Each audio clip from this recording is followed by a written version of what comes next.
Respected principal, my dear faculties, students, good noon everyone. I'm Ashwini Bharati, Faculty of Management Department, will be the MC for today's webinar. We request all of you to please stand by and keep your camera closed and microphone on mute. Thank you all. Vision without action is merely a dream. Action without vision is merely passing time. But vision and action together can change the world. With these thought provoking words of Sudhamurthy, I welcome all of you on behalf of SN, SNMV College of today's webinar, Penmai Valhavendru, by our eminent speaker of the day, Mrs. Rajashree Nagarajan, an advocate, orator, debater, writer, as well as a theatre artist. Now, I call upon Mrs. S. Kaunti, Associate Professor and HOD, Department of Max CE, to render a welcome speech. Over to you, ma'am.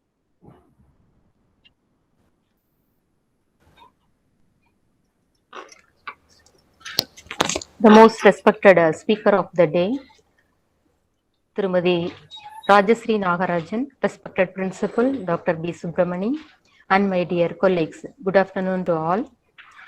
Today, Internal Compliance Committee and Anti-Sexual Harassment Committee organizing webinar on பெண்மை வாழ்கவென்று. இதற்காக இன்று நம்முடன் இணைந்திருக்கும் சிறப்பு விருந்தினர் திருமதி Rajashree Nagarajan, advocate, Mumbai head of Sun TV Kalyanamalai and theatre artist அவர்களை ஸ்ரீ நேருமகா வித்யாலயா கலை அறிவியல் கல்லூரியின் சார்பாக அன்புடன் வரவேற்கிறோம். Welcome you ma'am. மேலும் இவர் சிறு சிறு கதைகளின் மூலமாக வரலாற்று சிறப்புமிக்க சில காவியங்களை எடுத்து கூறியிருக்கிறார். மற்றும் பெண்கள் முன்னேற்றம் நிஜம் என்பதுதான் நிஜம் என்றும், எந்த இடத்தில் ஒரு பெண்ணுக்கு கருத்து சுதந்திரம் இருக்கிறதோ, எந்த இடத்தில் ஒரு பெண்ணுக்கு சுயமாக சிந்திக்க முடிகிறதோ, பேச்சுரிமை இருக்கிறதோ, சொத்துரிமை இருக்கிறதோ, எழுத்துரிமை இருக்கிறதோ, அந்த இடமே பெண்களின் முன்னேற்றத்திற்கான இடம் என்றும், இவை அனைத்தும் பெண்களுக்கு தற்சமயம் கிடைத்திருக்கிறது என்று அவருடைய கருத்தை கல்யாண மாலை மேடையில் பதிவிட்டிருக்கிறார். இத்தகைய சிறப்பு விருந்தினர் இன்று நம்மிடையில். அடுத்ததாக எந்த ஒரு நிகழ்வையும் முறையாக, திறம்பட, வெற்றிகரமாக செயல்படுத்துவதற்கு உறுதுணையாக திகழ்ந்து கொண்டிருக்கும் எங்களது கல்லூரி முதல்வர் டாக்டர் பி சுப்பிரமணி அவர்களை அன்புடன் வரவேற்கிறோம். Welcome you sir. மேலும் நமது கல்லூரியின் director of management studies doctor K Muthukumar மற்றும் அனைத்து துறை தலைவர்கள், ஆசிரியர்கள் மற்றும் ஐசிசியின் ஒருங்கிணைப்பாளர் மிஸ் சோஃபியா மெர்லின் மற்றும் அனைவரையும் வரவேற்கிறோம். கடைசியாக, இவ்வுலக வாழ்க்கையில் சம்பாதித்து கொள்ள வேண்டிய குணங்கள் எல்லாவற்றிலும் மிக மிக உயர்ந்தது பொறுமை மட்டுமே எனும் மகாகவி பாரதியின் கூற்றுடன் மீண்டும் ஒருமுறை அனைவரையும் வரவேற்று வாய்ப்பளித்தமைக்கு நன்றி கூறி விடைபெறுகிறேன். நன்றி, வணக்கம். Thank you, ma'am. Now, I call upon our respected principal, Dr. B. Subramani, to give the presidential address. Over to you, sir. Yeah, very good afternoon to all the members who are in the Connect, and very warm welcome to Tirumadi Rajeshwari Nagarajan, Madam, for this wonderful webinar exclusive for women. And first of all, I would like to thank the organizers for having such a wonderful person for the day. And I thank Madam for accepting our invitation and ready to give spare time with us. And I hope this session will give a lot of eye-opening for women students and as well faculty members. And I would, on all behalf, I will welcome once again the Madam. And every day we used to address our faculty and the students. And it is time, we need not waste the time so that we can directly ready to hear from Madam's side. So welcome you, ma'am, on all behalf from the management side, principal, staff and students of SNMB. Welcome you for this wonderful session. Penmai Valgavendru. So over to MOC. Thank you. Thank you, sir.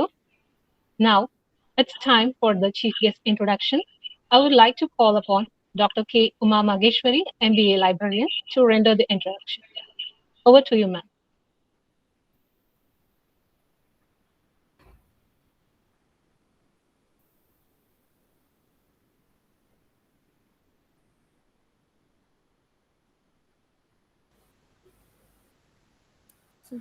Video தெரியலைங்க sir. Good afternoon to one and all present here. I am really happy to introduce our chief guest, Srimati Rajasri Nagarajan, Mumbai, head of Sun TV Kalyanamalai. She is an advocate by profession, orator, debater, writer, and a theatre artist. Given various motivational speeches on various stages. She has given many spiritual discourses too. Ardent lover of language Tamil, because of love of language, participated in Sun TV, Jaya TV, Kalaignar TV, Pattimandram under stalwarts like Salman Papaya, Kalaimamani Jnanasambandam, and Sugi Sivam, etc. She has done character roles in couple of Tamil and Hindi movies with Ilaiya Thalapathy Vijay and Akshay Kumar. Having her own YouTube channel, Kadakelu, through which she tells short stories on various spiritual and patriotic topics combined with music support by her daughter, Dr. Aburva. She tells, by this YouTube channel, she promotes our culture and tradition of storytelling for kids. Now she is the dynamic secretary of Navi Mumbai Tamil Sangam and various welfare activities. Happy to hear you, ma'am. Thank you. Welcome. Thank you. Thank you, ma'am. So now, without any further ado, I'll gladly welcome our chief guest, Srimati Rajasri Nagarajan, to share her thoughts. Ma'am, the session is yours. A very good afternoon to all. First of all, I would like to thank Shri Nehru Mahavidyalaya College of Arts and Science, Institute of Management, Internal Complaint Committee and Anti-Sexual Harassment Committee for giving me this opportunity. As our former president says, Dr. APJ Abdul Kalam, it's always pleasure to be with students.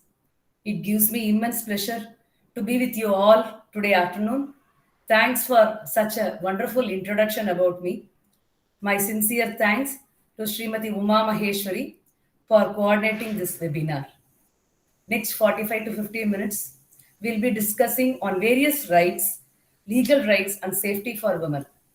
Topics will be from POSCO Act, Hindu Succession Act, Indian Penal Code, and various other acts also. I have given the heading as Penmai Valgavendru. We are about to celebrate Mahakavi Bharati's birthday in 1 or 2 days, 11th December. So I thought it will be very apt to give one topic from his words, own words, Penmai Valgavendru. You can fill it up with anything. Koothiduvomada, Pottruvomada, Kottuvomada, anything, Penmai Valgavendru, you can do, fill the banks with anything also. Because my speech will be in English and Tamil combined. I hope everybody will understand also. Because some words, if you use Tamil, it will be more comfortable and apt, I thought. So, ஒரு 120 ஆண்டுகளுக்கு முன்னாடியே பெண்மையோட விடுதலையை பற்றியும் சம உரிமை பற்றியும் கல்வி பற்றியும் யோசித்தவர் மகாகவி பாரதி அவர்கள். இந்த டாபிக் பெண்மை வாழ்கவென்று அப்படின்னு இந்த நாள்ல இதை விட பொருத்தமான தருணம் இன்னொன்று இருக்கவே முடியாது. After the guest lecture, if time permits, we can have a small interactive session also, if the management and if they can decide.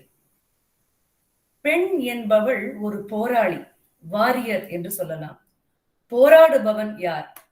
போரிட்டு, பாடுபட்டு, கஷ்டப்பட்டு தன் நிலையை நிலைநாட்ட வேண்டும்.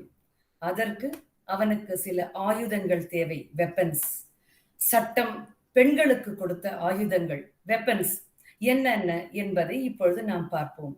It will be useful, as our principal said, it will be useful. It will be an eye-opener for all the students like you, both girls and boys. Women's rights movement, we can start like that. Rights movement worldwide started in the 19th century. Feminist movement also started during 20th and 21st century, we can say.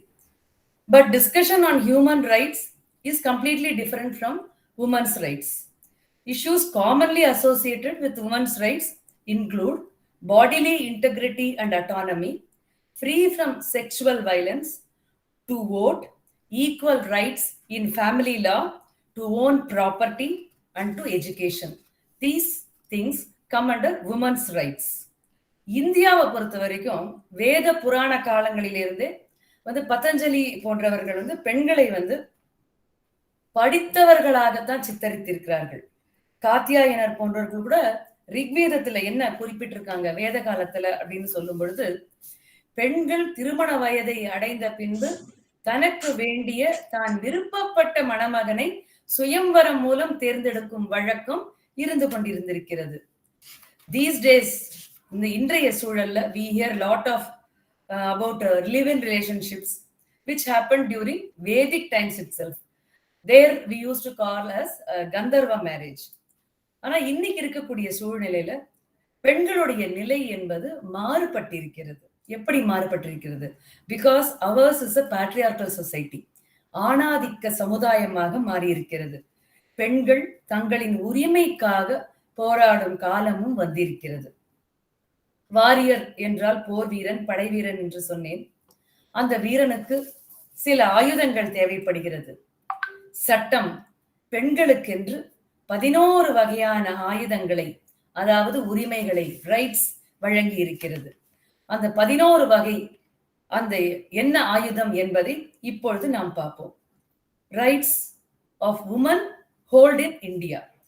இந்தியாவை பொறுத்த வரைக்கும் என்னென்ன உரிமைகள் இருக்கிறது என்பதை இப்பொழுது நாம் சுருக்கமாக பார்ப்போம். women have the right to equal pay. இந்தியாவில் இப்பொழுதும் பெண்களுக்கும் ஆண்களுக்கென்றும் தனித்தனியாக ஊதியம் வழங்குவது வழக்கமாக இருக்கிறது.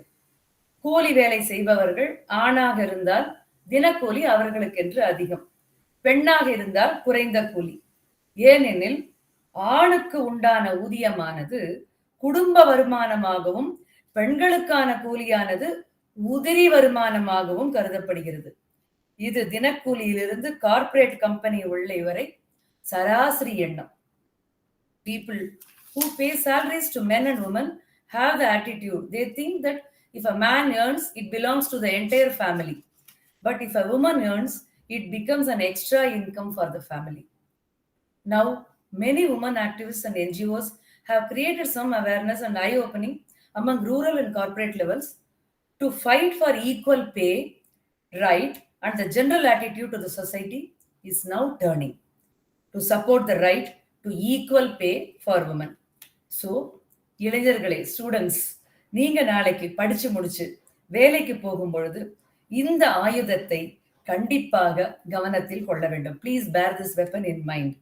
Please take this as a weapon and you can use it as such.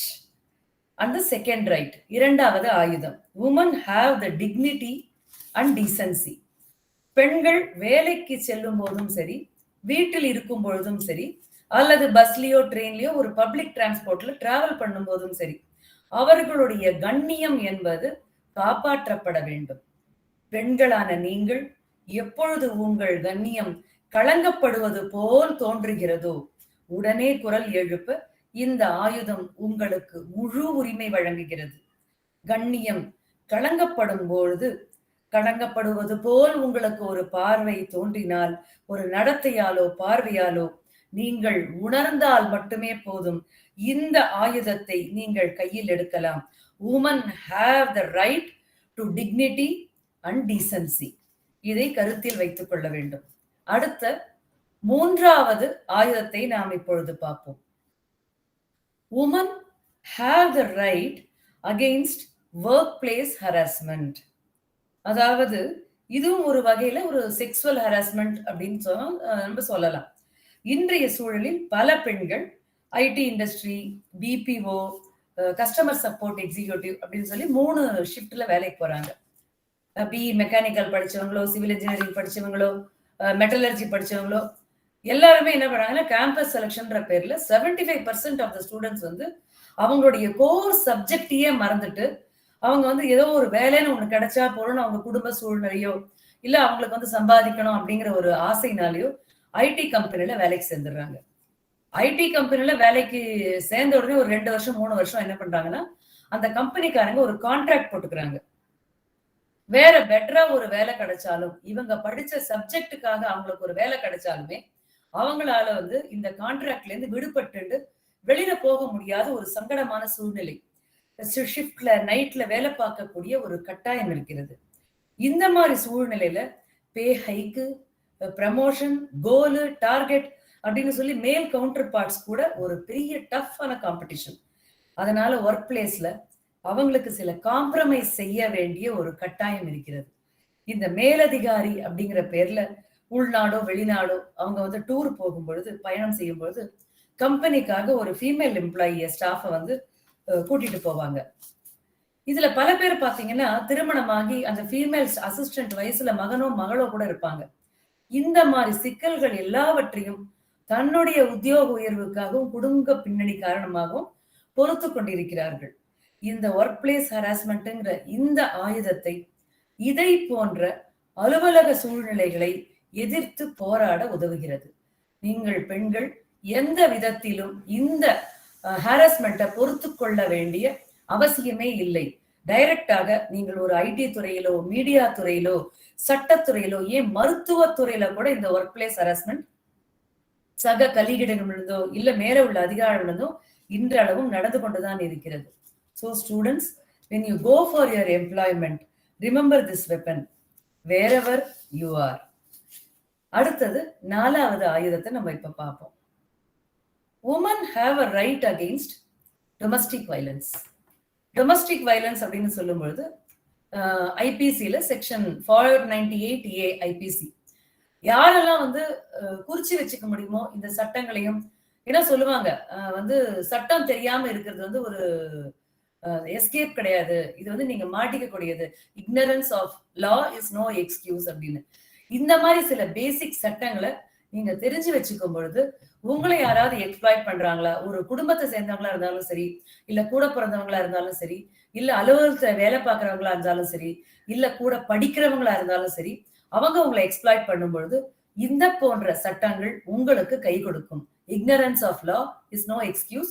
முடிஞ்சவங்க இந்த செக்ஷனை நீங்க நோட் பண்ணிக்கலாம். Section 498A IPC Indian penal code. பீனல்னா பனிஷ்மெண்ட் அர்த்தம். எந்த மாதிரி தவறுகள் செய்யும் பொழுது அது ப்ரூவ் செய்யப்பட்டால் எந்த மாதிரி பனிஷ்மெண்ட் கிடைக்கும் அப்படிங்கறத சொல்றதுதான் இந்தியன் பீனல் கோட், இந்திய தண்டனை சட்டம் அப்படின்னு இங்கிலீஷ் தமிழ்ல சொல்லுவாங்க. திருமணத்திற்கு பிறகு கணவனோ அவரது குடும்பத்தை சேர்ந்தவரோ ஒரு பெண்ணை கொடுமைப்படுத்தும் பொழுது மனைவி போலீஸ் கம்ப்ளைண்ட் கொடுக்கலாம் என்கிறது இந்த சட்டம். அந்த கொடுமையின் கீழ் டவுரி, குத்தி காட்டுறது, மென்டல் டார்ச்சர் தருவது, குழந்தையின்மை காரணமாக இழிவாக பேசுவது, ஆண் வாரிசு இல்லாததை சொல்லி கொடுமைப்படுத்துவது போன்ற அனைத்தும் இதுல அடங்கும். டொமஸ்டிக் வயலன்ஸ் அதர் தேன் டவுரின்னு சொல்லுவாங்க. அதாவது அவங்க அடிச்சு துன்புறுத்தணும், நீ போய் அம்மா கிட்ட இருந்து இத்தனை காசு வாங்கிட்டு வா, அப்பா கிட்ட இருந்து சொத்தை எழுதி வாங்கிட்டு வா அப்படின்னு சொல்றணும்ன்றது கிடையாது. ஒரு மென்டல் டார்ச்சர் கொடுத்தா கூட அதர் தேன் இது டவுரி வந்து இந்த சட்டத்துக்கு கீழே 498A கீழே அந்த சட்டம் உங்களுக்காக உதவி செய்கிறது. டொமஸ்டிக் வயலன்ஸ் இந்த சட்டத்தின் கீழ் ஒரு கம்ப்ளைண்ட் கொடுக்கணும். அந்த கம்ப்ளைண்ட் கொடுக்கும் பட்சத்தில் அந்த கேஸோட தீவிரத்தை பொறுத்து தண்டனை என்பது வழங்கப்படுகிறது. அதாவது மனைவியை அடிப்பது, கணவனின் பெற்றோர்கள், சகோதரிகள் அடித்து காயம் ஏற்படுத்துவது, தற்கொலைக்கு தூண்டுவது, மனைவியின் பெற்றோரை இழிவாக பேசுவது.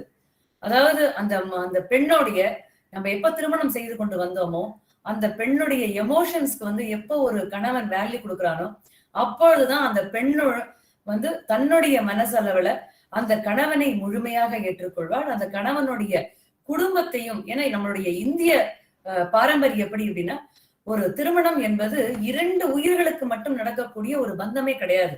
2 குடும்பங்கள் இணைவதுதான் நம்ம இந்தியாவை பொறுத்த வரைக்கும் திருமணம் என்பது. அந்த பெண் கல்யாணம் பண்ணிட்டு அங்க திருமணம் செய்து கொண்டு போகும் பொழுது எப்பொழுது அந்த கணவன் இந்த பெண்ணின் குடும்பத்தை மதிக்கிறான் என்று தெரிகிறதோ அப்பொழுதுதான் அந்த பெண் அந்த குடும்பத்தையும் கணவனையும் தனக்கும் மேலாக மதிப்பாள் என்கிறது இது சட்டப்பூர்வமாக.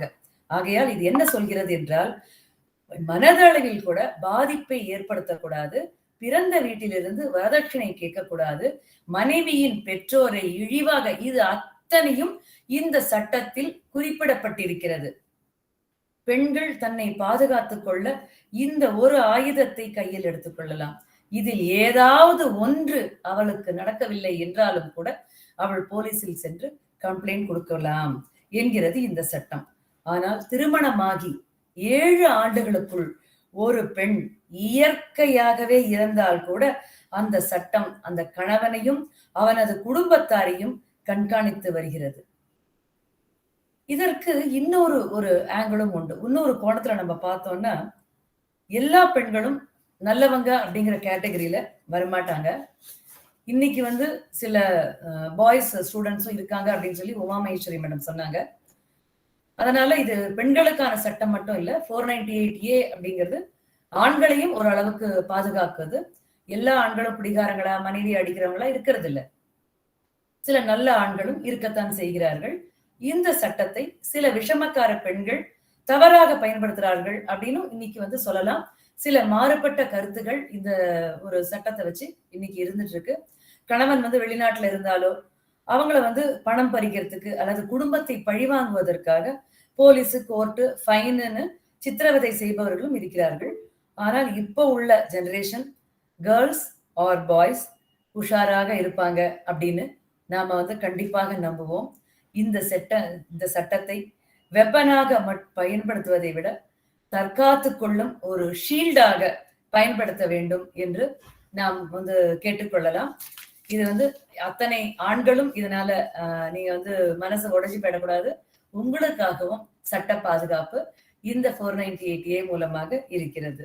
அடுத்தது 5வது வெப்பன், ஆயுதம் என்னன்னு பார்த்தோம்னா, female sexual assault victims have the right to keep their identity anonymous. அதாவது பெண்கள் செக்ஷுவல் அசால்ட், பாலியல் வன்கொடுமைக்கு ஆளாகி இருந்தால் தான் யார் என்று சொல்ல வேண்டிய கட்டாயம் கிடையாது. பாலியல் தொல்லை, செக்ஷுவல் அசால்ட், ஹராஸ்மெண்ட், கற்பழிப்பு பற்றிய விழிப்புணர்வு நம்முடைய நிர்பயா கேஸுக்கு அப்புறம் இந்தியாவில் ஓரளவு ஏற்பட்டிருக்கிறது என்றுதான் சொல்ல முடியும்.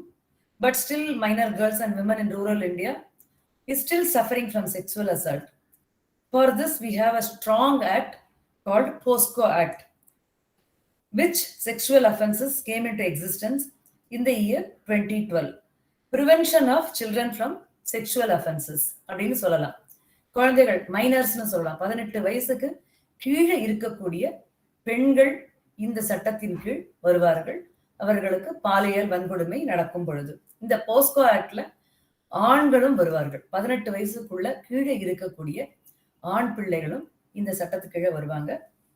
எனி பர்சன், பெண்ணோ ஆணோ, 18 வயதுக்கு உட்பட்டவர்கள் செக்ஸ் தொல்லைக்கு ஆளாகி அப்படிப்பட்ட குற்றவாளிகள் நிரூபிக்கப்பட்டால் சட்டம் அவர்களுக்கு 6 ரிகரஸ் இம்ப்ரிசன்மெண்ட் என்று சொல்லப்படும் கடுங்காவல் தண்டனையுடன் 6 மாதம் சிறை மற்றும் அபராதம், ஃபைனும் விதிக்கப்படும்.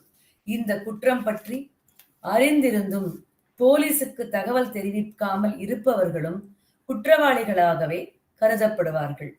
இதற்காக எல்லோரிடமும் நாம் கேட்டுக்கொள்வது என்னவென்றால், ஒரு பெண்ணுக்கோ ஆணுக்கோ ஒரு மைனருக்கு ஒரு செக்ஷுவல் அசால்ட் நடக்கிறது என்று சொன்னால் நீங்களாகவே உங்களுடைய ஐடென்டிட்டியை சொல்ல வேண்டிய அவசியம் இல்லாமல் போலீஸ்ல போய் தயவு செய்து கம்ப்ளைண்டை எழுதி வைத்துவிட்டு வாருங்கள்.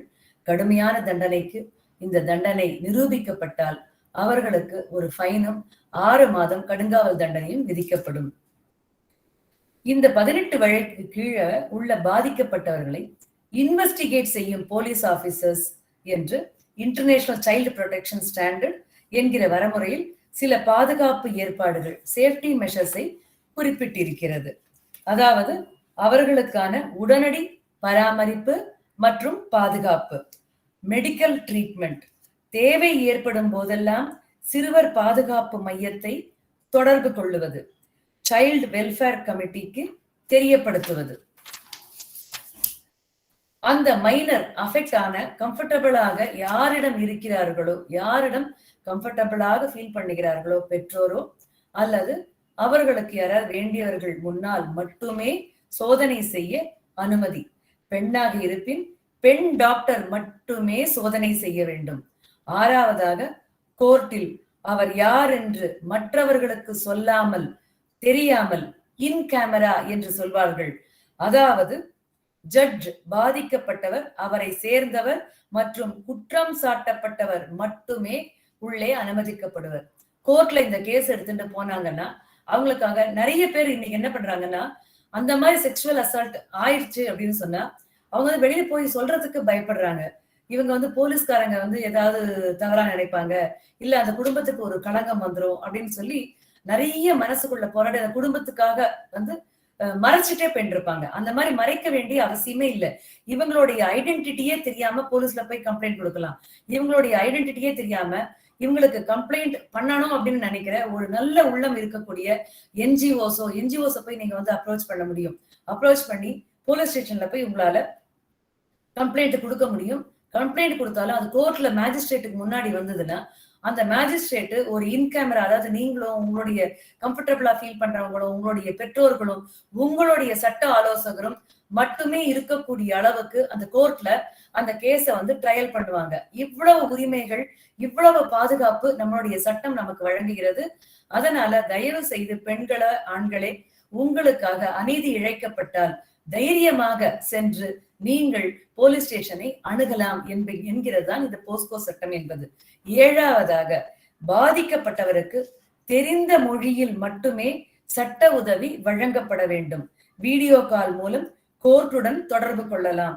தொடர்ந்து வர முடியாத பட்சத்தில் court can decide on the compensation to the victim for medical treatment and rehabilitation. எல்லாவற்றுக்கும் மேலாக கேஸ் பதிவு செஞ்சு ஒரே வருஷத்துக்குள்ள டிஸ்போஸ் செய்யணும் அப்படின்னு சொல்லி ஒரு ஸ்பெஷல் ஆக்ட், சிறப்பு சட்டமும் இருக்கிறது. சென்ட்ரல் கவர்மெண்ட் எல்லா மாநிலங்களுக்கும் ஒரு சில பேசிக் கைட்லைன்ஸ் வழங்கி இருக்கிறது. யங் மைனர் விக்டிம்ஸ அதிர்ச்சியிலிருந்து வெளிக்கொண்டு வரவும், அந்த ஒரு டிராமான்னு சொல்லுவாங்க, அந்த மென்டல் டிராமா, அந்த மென்டல் டிராமாவை அதுல இருந்து அவங்களை வெளியில கொண்டு வர்றதுக்கும், மறுபடி இது போன்ற செக்ஷுவல் அசால்ட்டுக்கு ஆளாகாமல் பாதுகாக்கவும் மற்றும் அந்த மைனரோட mental health, physical health, development பாதிக்கப்படாமல் இருக்கவும் இவை உதவும் வகையில் உள்ளன. ஒரு ஃபேமஸ் கோட் ஒண்ணு உண்டு, don't tell your daughter to not to go out, tell your son to behave properly என்று. இன்னைக்கு கூட நியூஸ் பேப்பர்ல நம்ம பார்த்தோம்னா ஒரு பேஜுக்கு ஒண்ணு மட்டும் இல்ல, 3-4 விஷயங்கள் இது போன்ற சம்பவங்கள் நடந்துதான் இருக்கு. 4 வயது பெண் குழந்தை எல்லாம் இன்னைக்கு வந்து பாலியல் வன்கொடுமைக்கு ஆளாறாங்க. ரேப்பு, அந்த செக்ஸுவல் அசால்ட் அப்படின்னு நம்ம படிக்கும் பொழுது பாரதியோட வரிகள் நமக்கு நினைவுக்கு வருது. நெஞ்சு பொறுக்குதில்லையே இந்த நிலைகட்ட மனிதரை நினைத்து விட்டால் அப்படின்னு சொல்லி. அதனால அந்த பொறுக்க முடியாத இருக்கக்கூடியவர்கள் தயவு செய்து இவர்களை பாதுகாருங்கள். இவர்களுக்கு மன வலிமை குன்றி இருக்கும் பொழுது இவர்களுக்கு பாதுகாப்பாக இருங்கள். இவர்களுக்காக என்ன உதவி செய்ய வேண்டுமோ, சட்ட உதவி செய்ய வேண்டுமோ அதை தயவு செய்து கொடுங்கள் என்பதுதான் இன்னைக்கு இந்த செஷனோட முக்கியமான நம்ம ஒரு கருத்தா பரிமாறிக்கலாம். So students, law is very strong supporting women, female, minors as far as sexual assault is concerned. So be bold and help your friends, relatives, neighbors who are victimized. POSCO Act 2012 is a very very strong weapon. தயவு செய்து இதை நல்ல முறையில உபயோகப்படுத்திக்கோங்க. Weapon number 6, women have the right to get free legal aid. பெண்களுக்கு எதிராக எந்த விதமான அநியாயங்கள் நடந்தாலும் டிஸ்ட்ரிக்ட் மேஜிஸ்ட்ரேட் முன்னாலோ அல்லது ஃபீமேல் போலீஸ் ஆபீசருக்கு முன்னாலோ தைரியமாக சென்று கம்ப்ளைண்ட் செய்ய முடியும். இலவச சட்ட உதவி அவர்களுக்கு உண்டு. கேஸை விசாரிக்கக்கூடிய ஜட்ஜு கூட சட்ட ஆலோசகரை, ஒரு லாயரை பார்த்து பெண்களுக்கு வழங்குவார். அதனால ஸ்டூடெண்ட்ஸ் தயவு செய்து கோர்ட், அட்வொகேட் செலவை பற்றி கவலைப்படாம இலவச சட்ட உதவி மூலம் உங்களை நீங்கள் தற்காத்துக் கொள்ள முடியும். அடுத்தது 7வது ஆயுதம். என்ன ஆயுதம் என்று பார்த்தால், women have right not to be arrested at night. மாலை 6 மணி முதல் காலை 6 மணி வரை பெண்களை போலீஸ் அரெஸ்ட் செய்ய முடியாது. பெண்களை எதிர்த்து எந்த விதமான கம்ப்ளைண்டாக இருந்தாலும், அது கொலை குற்றமாகவே இருந்தாலும் இரவில் அரெஸ்ட் செய்ய முடியாது. இன்னொரு விஷயம், அரெஸ்ட் செஞ்ச 24 மணி நேரத்துக்குள் கோர்ட்டில் ஜட்ஜுக்கு முன்னாடி ப்ரொடியூஸ் செய்யப்பட வேண்டும். எப்படி ஜட்ஜு முன்னாடி ஒரு சண்டேவாகவோ அல்லது வேறு விடுமுறை நாளாகவோ இருந்தால் ஜட்ஜ் அல்லது மேஜிஸ்ட்ரேட் வீட்டின் முன் குற்றம் சாட்டப்பட்டவர்கள், அதாவது அக்யூஸ்டு சொல்லப்பட வேண்டியவர்கள் ப்ரொடியூஸ் ஆக வேண்டும். பெண்கள் தெரிந்து கொள்ள வேண்டிய முக்கியமான உரிமைகளில் பாதுகாப்பில் இது முக்கியமான ஒன்று என்று தெரிந்து கொள்ளுங்கள். இரவுல உங்களை யாருமே அரெஸ்ட் செய்ய முடியாது. அதனால 24 மணி நேரத்துக்குள்ள அரெஸ்ட் பண்ணாலும் மேஜிஸ்ட்ரேட் முன்னாடி கொண்டு போய் நிறுத்திவிட வேண்டும். இந்த வெப்பனையும் நீங்கள் பயன்படுத்திக் கொள்ளலாம். Weapon number 8. Women have the right to register virtual complaints. இன்னைக்கு இருக்கிற காலகட்டத்துல நம்ம பார்த்தோம்னா ஒரு 1.5-2 இயர்ஸா இது அதுக்கு முன்னாடியே போட்ட சட்டமானது வர்ச்சுவலா, அதாவது இமெயில் மூலமாக women can register a complaint through email or any other electronic media. பெண்கள் தங்கள் வீட்டுல இருந்தபடியே, இன்னைக்கு இருக்கிற காலகட்டம்னு இல்ல, முன்னாடியே கூட இந்த சட்டம் இருந்திருக்கு. இன்னைக்கும் நம்ம இமெயில் மூலமாகவோ அல்லது வேற ஏதாவது எலக்ட்ரானிக் மீடியா மூலமாகவும் தங்கள் வீட்டில் இருந்தபடியே கம்ப்ளைண்ட் ரெஜிஸ்டர் செய்ய முடியும். கடிதம் மூலமாகவோ, ஒருவேளை பெண்களுக்கு வெளியில செல்ல முடியாத சூழ்நிலையில, உடல் சரியில்லாத சூழ்நிலையில போலீஸ் கான்ஸ்டபிள் அந்த பெண்ணினுடைய வீட்டிற்கே சென்று கம்ப்ளைண்டை ரெஜிஸ்டர் செய்ய முடியும். பெண்களே, please be aware of this right. If you want to give a complaint against any injustice done to you, a police constable can be sent to your home for registering your complaint and record it too. தயவு செஞ்சு இந்த ஒரு உரிமையும் நீங்கள் கண்டிப்பாக தெரிந்து கொள்ள வேண்டும். உங்களால வீட்டுல இருந்து போக முடியலையே, வெளியில போக முடியலையே, இவ்வளவு பாதுகாப்பு போட்டு வச்சிருக்காங்க, உங்களுக்கு ஒரு அநீதி நடக்கிறது அப்படின்னு சொன்னா ஒரு இமெயில்ல நீங்க கம்ப்ளைண்ட்டை ரெஜிஸ்டர் பண்ண முடியும். கண்டிப்பாக இந்த ஆயுதத்தையும் நீங்கள் நினைவில் வைத்துக் கொள்ள வேண்டும். Weapon number 9. Women have the right against indecent representation.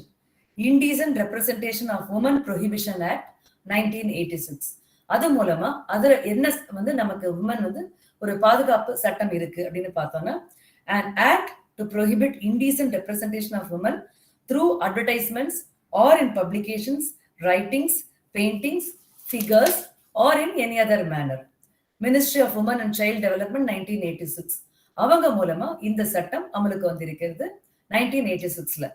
பெண்களை அவர்களுடைய மானமும் மரியாதையும் ஒழுக்கமும் பாதுகாப்பாக இருக்கும் பட்சத்தில் எந்த விதத்திலும் அவளுடைய எந்த அங்கமும் பொது இடங்களிலோ விளம்பரங்களிலோ வரைபடங்களிலோ சித்திரங்களிலோ பத்திரிகைகளிலோ என எதிலும் பயன்படுத்தப்படக்கூடாது, பங்கப்படுத்தப்படக்கூடாது. மீறி பிரசுரித்தாலோ செயல்படுத்தினாலோ உடனடியாக நிரந்தரமாக கூட அந்த விளம்பரங்களை தடை செய்ய இந்த சட்டத்தில் இடம் உண்டு. இதுல பெண்களுக்கு தெரியாம போட்டோ எடுக்கிறது, வீடியோ எடுக்கிறது, செல்ஃபி அப்படின்னு எடுத்து பிளாக்மெயில் செய்யறது போன்ற அனைத்து குற்றங்களும், சைபர் கிரைமோட கூட இந்த குற்றங்களும் இதுல வரும், அடங்கும். சோ கேர்ள்ஸ், பாபநாசம் படத்துல வர்ற கமலஹாசன் மாதிரி பயப்படவே தேவையில்லை. பிளாக்மெயில் செஞ்சா நேர போய் போலீஸ்ல தைரியமா கம்ப்ளைண்ட் கொடுத்துருவாங்க. ஓகேவா? அடுத்தது 10வது ஆயுதம். Women have the right against being stalked. அதாவது நீங்கள் ரோட்ல நடந்து போறப்பவோ, பஸ்ல பயணம் பண்றப்பவோ, இல்ல பஸ் ஸ்டாண்ட்ல நிக்கிறப்பவோ ஆண் பிள்ளைகள் உங்களை ஃபாலோ பண்றாங்க, கண்ணால ஜாட காட்டுறாங்க, கையால ஜாட காட்டுறாங்க, விசில் அடிக்கிறாங்க, இது மாதிரி இது ஈவ் டீசிங்னு சொல்லக்கூடிய இந்த விஷயங்கள் நடக்கும் பொழுது கப்பலை பிடிச்சி நீங்க போட்டுடலாம். பிசிக்கலா மட்டும் இல்ல girls, Facebook, internet, email, WhatsApp, Instagram, Twitter அப்படின்னு எதுல அவங்க உங்களை ஃபாலோ பண்ணாலும் அவங்கள நீங்க அரெஸ்ட் பண்ண முடியும். இதை நீங்க ப்ரூவ் பண்ணீங்கன்னா அவங்க எழுதியிருக்கிற வேர்ட்ஸ், அந்த மாதிரி அவங்க யூஸ் பண்ணியிருக்கிற ஒரு மட்டமான பெண்களை மட்டம் தடக்கூடிய சில வாய்ஸ் அந்த மாதிரி வரும்பொழுது நீங்க கண்டிப்பாக அவங்கள போலீஸ்ல போய் கம்ப்ளைண்ட் கொடுத்து அவங்கள உடனே கம்பி எண்ண வைக்க முடியும். இதுதான் இந்த சட்டம் சொல்றது. This will be combined with cyber crime also. அதுக்கும் இதுல சட்டங்களுக்கு இந்த மாதிரி இன்ஸ்டாகிராம், ஃபேஸ்புக்லாம் வரும்பொழுது அந்த சட்டம் உங்களை ஒரு ஆயுதமாக பயன்படுத்தி கொள்ள முடியும்.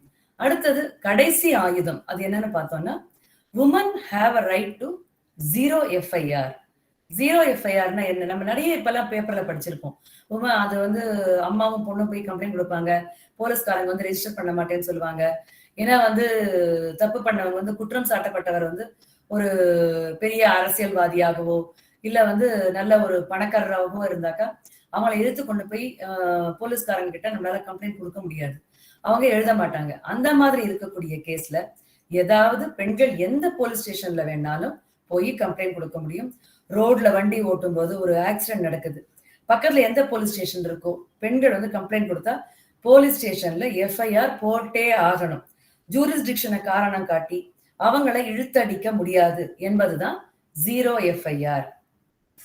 எஃப்ஐஆர் போட்ட பிறகு கேஸ் அந்த ஆக்சிடென்ட் ஸ்பாட்டுக்கான ஜூரிஸ்டிக்ஷன் எல்லைக்கு உட்பட்ட போலீஸ் ஸ்டேஷனுக்கு கேஸை வந்து அப்புறமா டிரான்ஸ்ஃபர் பண்ணி கொடுக்க முடியும். ஸோ கேர்ள்ஸ், நீங்க ஏதாவது ஆக்சிடென்ட்டையோ இல்ல இந்த மாதிரி ஏதாவது ஒரு இன்ஜஸ்டிஸையோ நடு ரோட்ல பார்க்க நேர்ந்தால் வீடியோ எடுத்து வாட்ஸ்அப்ல ஷேர் செய்யாம பக்கத்துல இருக்கிற போலீஸ் ஸ்டேஷன்ல போய் உடனே கம்ப்ளைண்ட் கொடுத்து எஃப்ஐஆரை ஃபைல் பண்ணுங்க.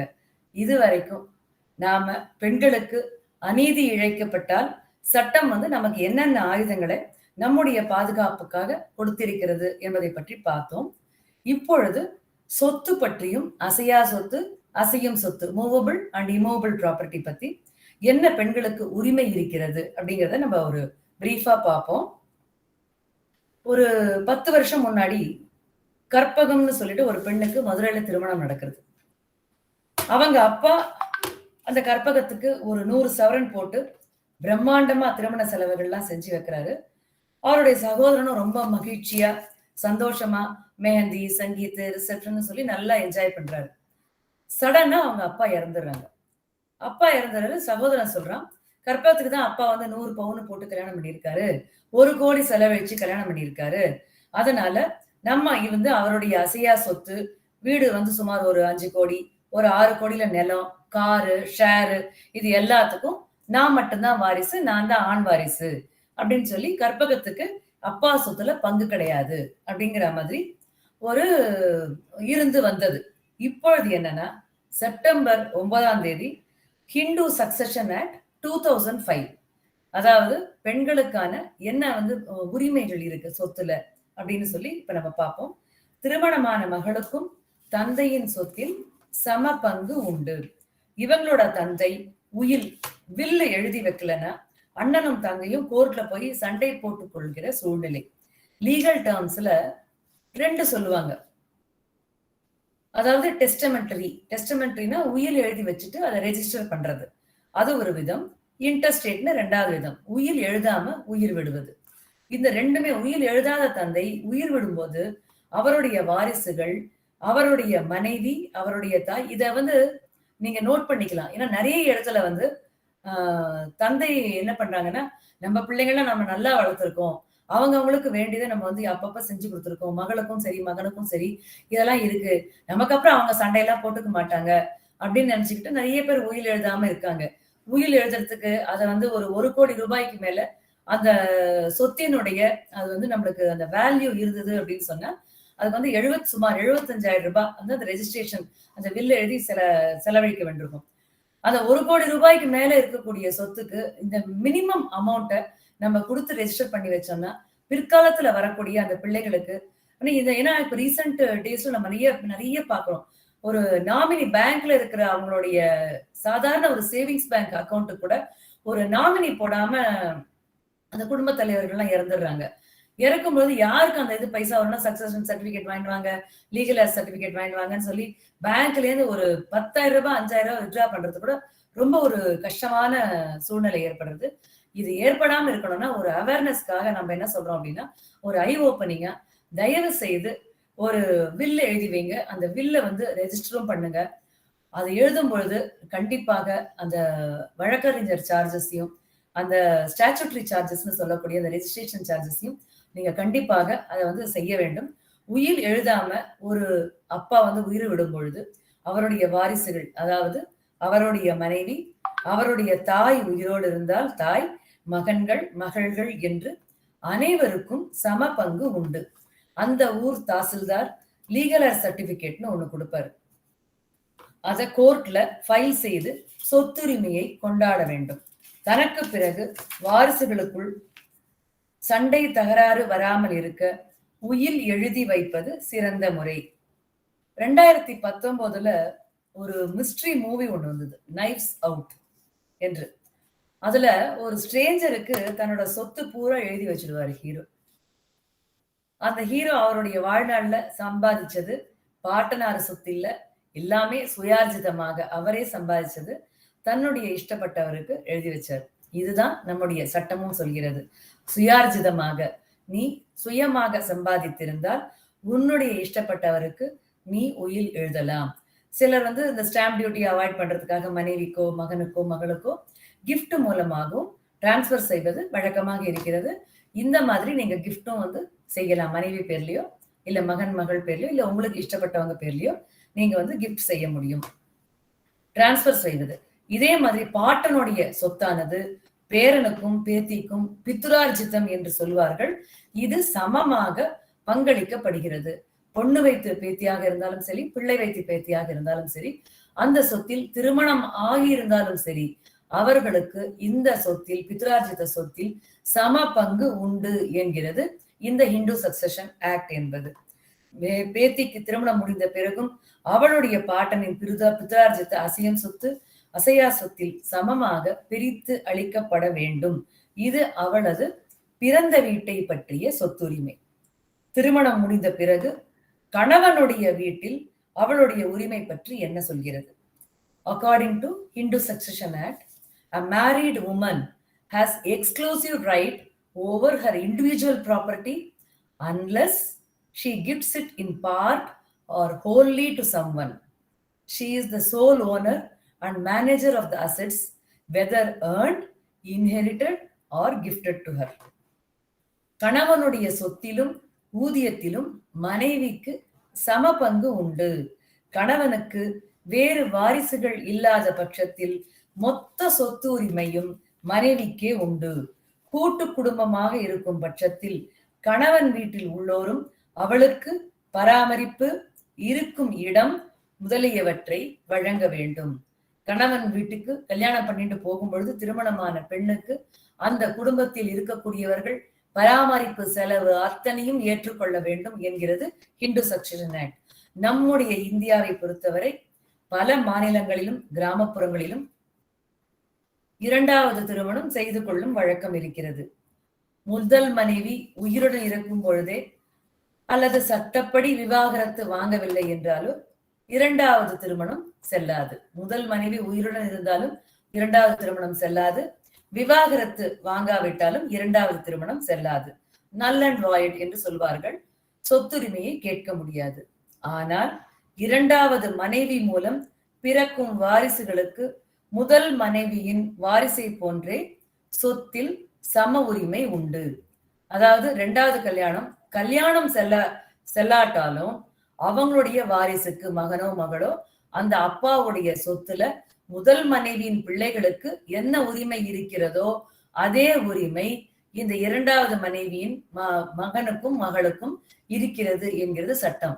இந்த திருமணம் செல்லுபடியாகவில்லை என்றாலும் அந்த குழந்தைகள் வாரிசுகளாகத்தான் கருதப்படுகிறார்கள். இன்றைக்கும் இந்தியாவில நம்ம பார்த்தோம்னா 41%, 41% மேல இருக்கக்கூடிய பெண்கள் உமன் பிலோ பாவர்ட்டி லைன்ல தான் இருக்காங்க. வருமானம் இல்லாமல் ஏழ்மை கோட்டிற்கு கீழே தான் உள்ளனர். மேலும் தொழில் மயமாக்கல், உலகமயமாக்கல் போன்ற படிகள் பெண்களுக்கு அன்றாட வாழ்வில் ஓரளவு மாற்றத்தை ஏற்படுத்தி இருக்கிறது என்றெல்லாம் சென்ட்ரல் கவர்மெண்ட் அந்தந்த ஸ்டேட்டுக்கும் சில உரிமைகளையும் அவரவர்கள் இருப்பிடம், அவரவர்களுடைய கலாச்சாரம், மதம் போன்ற அடிப்படையில் சொத்து பற்றிய லோக்கல் லாஸ் இயற்ற சில வழிமுறைகளை வகுத்து கொடுத்திருக்கிறது. அதனால அந்தந்த ஸ்டேட்ல இருக்கிறவர்கள் அந்தந்த லாஸை இயற்றத்துக்கு சென்ட்ரல் கவர்மெண்ட் சில சலுகைகளையும் வழங்கி இருக்கிறது. அவங்களுடைய மதத்தையும் அவங்களுடைய பாரம்பரியத்தையும் அவங்களுடைய இருப்பிடத்திற்கு ஏற்ற மாதிரி அவங்க சட்டத்தை இயற்றிக்கொள்ள முடியும் அப்படின்னு நம்மளுடைய சென்ட்ரல் கவர்மெண்ட் நம்மளுடைய பெண்களுக்காக இத்தனை சட்டங்களை நமக்காக வழங்கி இருக்கிறது. கடந்த ஒரு 40-50 நிமிஷமா ஓரளவுக்கு பெண்களுடைய சட்டத்தை பற்றியும் சட்ட பாதுகாப்பு பற்றியும் அதை பயன்படுத்தும் விதத்தை பற்றியும் பார்த்தோம். சிறிய அளவில் இந்த உரையானது விழிப்புணர்வை ஏற்படுத்தி இருக்கும் என்று நம்புகிறேன். பல மொழிகள், பல கலாச்சாரங்கள், பல பண்பாடுகள், பல மதங்கள் நிறைந்தது நமது நாடு. வேத புராண காலத்திலிருந்து பெண்கள்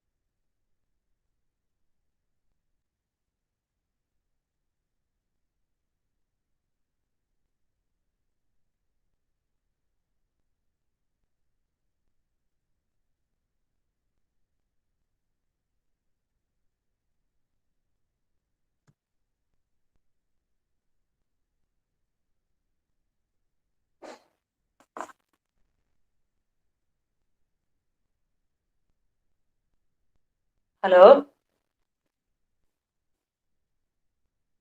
கேக்குதுங்களா? Ma'am, we can hear you. Okay okay okay. ஒரு சிறிய அளவில் இந்த உரையானது விழிப்புணர்வை ஏற்படுத்தி இருக்கும் என்று நினைக்கிறேன். பல மொழிகள், பல கலாச்சாரங்கள், பல பண்பாடுகள், பல மதங்கள் நிறைந்தது நமது நாடு. வேத புராண காலத்திலிருந்து பெண்களுடைய நிலையை பல விதமாக பார்த்தால் மாற்றத்தை நாம் கண்டுகொண்டுதான் இருக்கிறோம். பொது இடங்களில் பெண்களை அனுமதிக்க கூடாது, அவமதிக்க கூடாது, படிக்கக்கூடாது, படிதாண்டக்கூடாது போன்ற பல தடைகளை தாண்டி இன்று பட்டங்கள் ஆண்டு கொண்டிருக்கிறோம், சட்டங்கள் செய்து கொண்டிருக்கிறோம். இந்தியன் கான்ஸ்டிடியூஷன்ல ஆர்டிகல் 15 படி பல உரிமைகள் பெண்களுக்கு கிடைத்திருக்கிறது. ஆணாதிக்க சமுதாயத்திலிருந்து மெல்ல விடுபட்டு பல துறைகளிலும் ஆண்களே திகைக்கும் அளவு பல சாதனைகளை நிறைவேற்றி வருகிறோம்.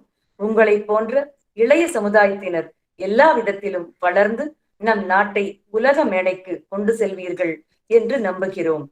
யுஎஸ்ல சுப்ரீம் கோர்ட் ஜட்ஜ் அவர்களுடைய ஒரு கோட்டோட இன்றைய இந்த ஸ்பீச்சை நிறைவு செய்ய விரும்புகிறேன். எந்த ஆணினாலும் பெண்ணினாலும் ஒரு பெண்ணுடைய வளர்ச்சியை தடுக்க முடியாது. பெண் நினைத்தால் எதையும் சாதிக்கலாம். ஆம், இது 100க்கு 100 உண்மை. பாரதியின் வாக்குப்படி பெண்மை வாழ்கவென்று கூத்திடுவோமடா. நல்ல வாய்ப்புக்கு நன்றி, வணக்கம். Thank you, ma'am. Thank you for dwelling upon the various topics on gender equality, women dignity, workplace harassment, and sexual assault. Thank you for such a wonderful speech. Dear participants, if you have any questions, please unmute your mic and you can ask the question.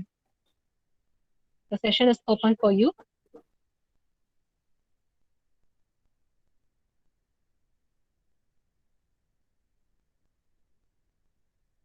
Any questions?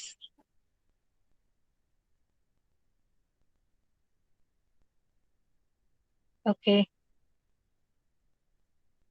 If there is no questions, we can continue. So now I would call upon Mrs. K. Tamil Selvi, Associate Professor and HOD, Department of Computer Science, to render a vote of thanks. Ma'am, over to you.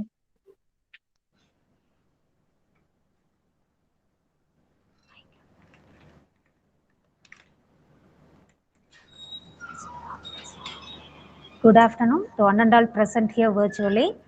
I feel extremely honored and privileged to deliver the vote of thanks on behalf of Internal Complaint Committee and Anti-Sexual Harassment Committee of SNMB College of Arts and Science.